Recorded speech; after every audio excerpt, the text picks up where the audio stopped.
Hello everyone, welcome back to my channel. This is Shagun from the Study Lover Shagun.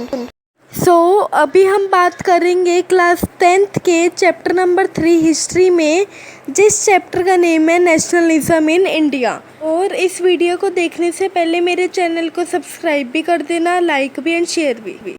और अगर हम chapter को ध्यान से पढ़ें तो उसका फर्स्ट वर्ड ही नेशनलिज्म है। और नेशनलिज्म को अगर हम सिंपल वर्ड में डिफ़ाइन करें तो उसका मतलब होता है मेकिंग ऑफ अ नेशन। हम ये चैप्टर एनसीईआरटी की बुक में से पढ़ेंगे और ये पैराग्राफ भी एनसीईआरटी की बुक में से ही लिया है मैंने। तो इस पैराग्राफ में कुछ ज़्यादा खास नहीं बताया हुआ, बस इतना बताया हुआ है कि अगर नेशन बनता है तो मेकिंग ऑफ नेशन मीन्स उसका मतलब क्या है। Making of a new symbol, icon, identities, boundaries and making of a national identity. For example, अब इंडिया एक नेशन है और इंडिया का एक न्यू सिंबल भी है, आइकन भी है, उसके आइडियाज़ भी है, उसकी बाउंड्रीज अलग अलग हैं and making of a new national identity. तो हमारा मेन चैप्टर यहाँ से स्टार्ट होता है इस पैराग्राफ से। इस पैराग्राफ में ये बताया गया है कि at earlier there was no nation. पहले के ज़माने में नेशन नहीं हुआ करते थे, पहले सिर्फ किंगडम, एम्पायर एंड डायनेस्टीज होती थी। और अगर हम सिंपल वर्ड में बोलें तो सिर्फ मोनार्क रूल होता था। फिर मोनार्क रूल के बाद आया इम्पीरियल रूल। इम्पीरियल रूल क्या होता है? Rule of foreigners who conquer our land with the help of military power. जो कि मतलब अंग्रेज थे, उन्होंने इंडिया पे कब्जा करा हुआ था और हमारी एक तरह से ज़मीन उनके पास थी, तो उनके पास मिलिट्री पावर हुआ करती थी। एंड आई होप कि आपको इम्पीरियल रूल अच्छे से समझ आ गया हो। और अगर हम सिंपल वर्ड में बोले तो earlier there was a rule of Mughals, then after rule of Britishers in India. Then both these rules are called imperialism और imperial rule in India. Then imperialism was started in 1870. फिर जब 1947 में जब India को जब आज़ादी मिली थी तो तब नेशन इंडिया हमारा फॉर्म हुआ था। तो मैंने आपको पहले भी बताया है नेशन स्टेट फॉर्म्ड होने का मतलब क्या है। Making of a new symbol, icon, ideas etcetera. फिर in India the ideas of nationalism is anti colonial movement. Most important word anti colonial movement. इसका मतलब ये है कि when there were doing struggle against the colonial master the found unity among themselves. जब कोई भी state की जब आपस में यूनिटी हो जाती है तो उसकी हमेशा जीत होती है।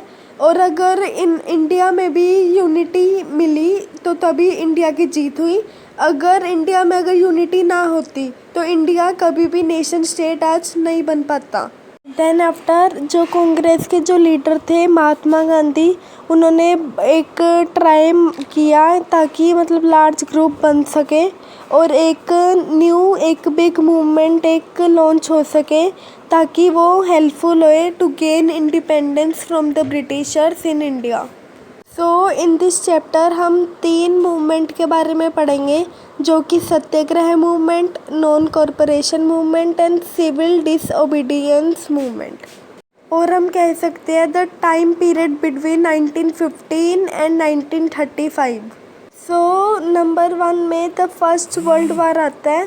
First world war was fought between allied and axis power. At that point of time, India was under the British rule, so the Britishers were involved in the war. There was a huge defense expenditures. So, in order to fulfill the war need, they increased the taxes in India, and they also increased custom duties and also the income tax. Then the prices were doubled between 1913 and 1918. Prices क्यों double होते हैं? क्योंकि war के time पे there was no new production, क्योंकि कोई भी production नहीं हो पा रहा था, इसलिए there was a acute shortage of the food in world war because nobody knows that war would last for years, so there is a need of more army in order to fight against the war. So the Britishers government forcefully sent the farmer to the army. Farmers were busy in fighting the war, so there was lack of food in our country. Aggression of farmer towards Britishers is over the limit. By that point of time, many people were in the danger, and 12 to 13 million people died in the war. After the war, people hoped that this would last or this would end, but this did not happen. At this stage a new leader appeared, और उन leader का क्या name था? महात्मा गांधी जी. और first world war 28 जुलाई 1914 to 11 नवंबर 1918 तक चला था, जो कि 4 साल.